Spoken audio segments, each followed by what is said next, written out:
बेलापुर गांव में मुकेश अपने परिवार के साथ रहता था। वो बहुत गरीब किसान था। उसने अपने घर को गिरवी रखकर छोटी सी ज़मीन खरीदी थी खेती के लिए, जिसमें वह टमाटर की खेती किया करता था। उसके टमाटर में बहुत जल्द कीड़े लग जाते या तो ख़राब हो जाते, जिससे वो उदास रहता। मुकेश के साथ उसकी पत्नी सुषमा और उसका बेटा बंटी साथ रहता था। मुकेश रोज़ की तरह अपने टमाटर को मंडी में बेचने जाता। भाई टमाटर कैसे दिए? 60 रुपए किलो साहब। न, तुम्हारे टमाटर तो बिल्कुल ताज़े नहीं लग रहे और बहुत महंगे भी हैं। रहने दो भाई।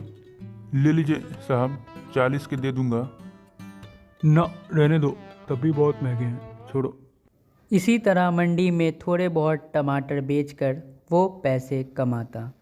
शाम को मुकेश थोड़ा बहुत टमाटर बेचकर घर आया तो उसके पत्नी ने टमाटर की टोकरी देखकर कहा, लगता है कि आज भी थोड़े ही टमाटर बिके हैं। अगर ऐसे ही चला तो हमारा घर कैसे चलेगा और बंटी भी स्कूल कभी नहीं जा पाएगा। मेरे अच्छे टमाटर तो बिक जाते हैं, मगर कुछ टमाटर शाम होते होते ख़राब हो जाते हैं, जिसके कारण मुझे मुनाफा कम होता है। रात को सब खाना खाकर सो जाते हैं। सुबह आँख खुली तो कोई दरवाज़ा खटखटा रहा था। मुकेश बाहर गया तो ज़मींदार आया हुआ था। क्यों रे मुकेश, मेरा पैसा कब देगा? तूने 3 महीना बोल कर लिया था और आज साल भर होने जा रहा है। मेरा पैसा जल्दी दे दे, नहीं तो मैं तेरा घर बेचकर पैसा वसूल कर लूँगा। दे दूंगा साहब, मुझे कुछ दिन का टाइम और दे दीजिए। नहीं, मैं तुम्हें सिर्फ 10 दिन का टाइम देता हूँ।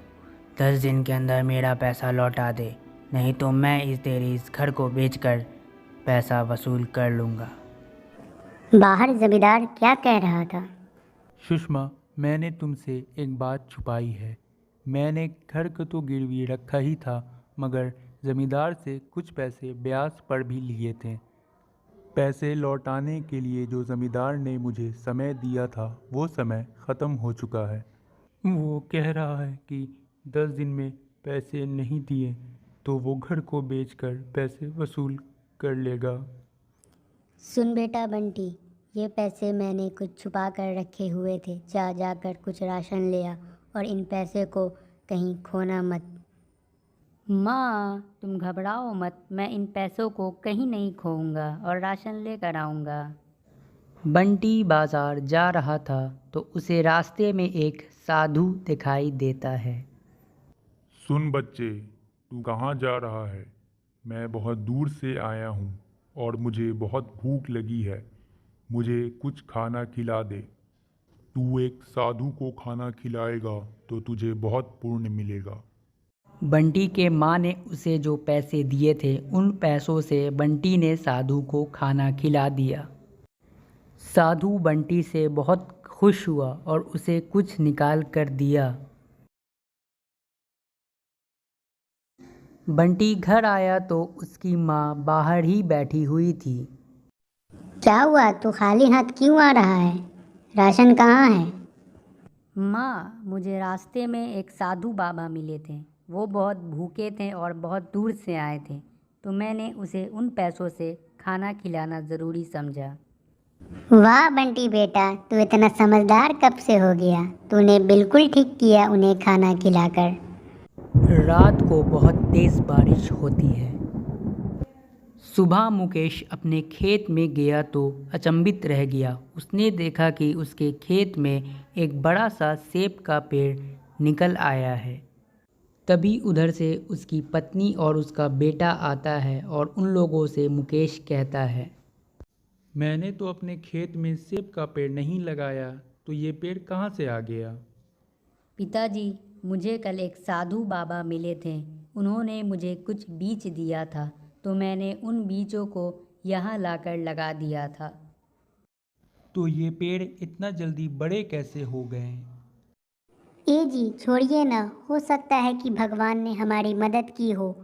देखिए ना, कितनी रसीले सेब हैं, इन्हें तोड़कर बाजार में बेच कर आइए। पिताजी, मैं भी आपके साथ चलूँगा बाजार में इन सेबों को बेचने के लिए।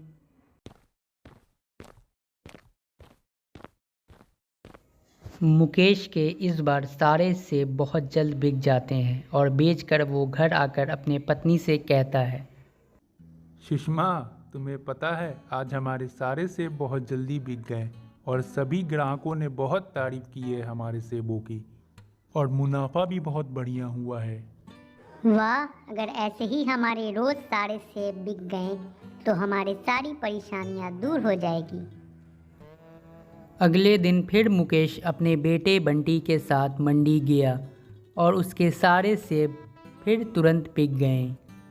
वहीं खड़ा जमींदार सब देख रहा था।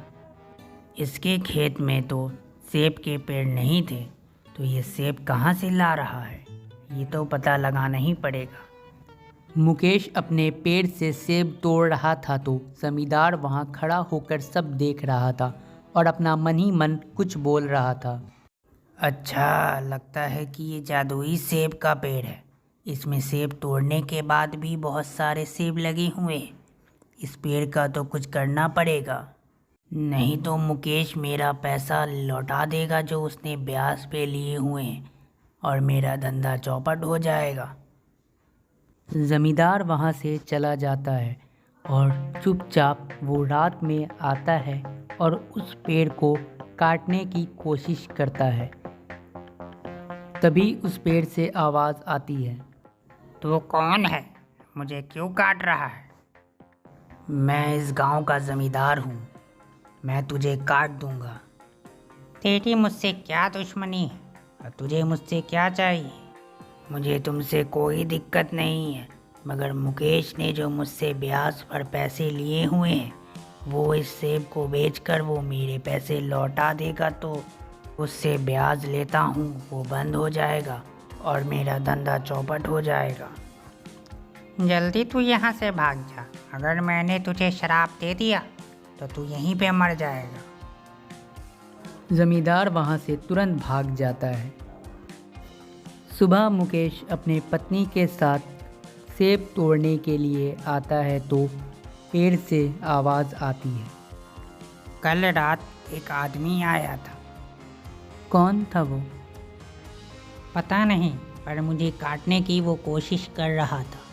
तुम्हें मुझे बचाना होगा, नहीं तो लोग मुझे काट देंगे और मैं तुम्हें अच्छे ताज़े सेब नहीं दे पाऊँगा। अच्छा, मैं कुछ तुम्हारी सुरक्षा करने के लिए कोई उपाय लगाता हूँ। पेड़ के सुरक्षा के लिए मुकेश कुत्ते को ले आया। मुकेश ने अपने पुराने घर को तोड़वाकर नया घर भी बनवा लिया और बहुत ही अच्छी ज़िंदगी गुजर बसर करने लगे। Thanks for watching. Please like and subscribe this channel.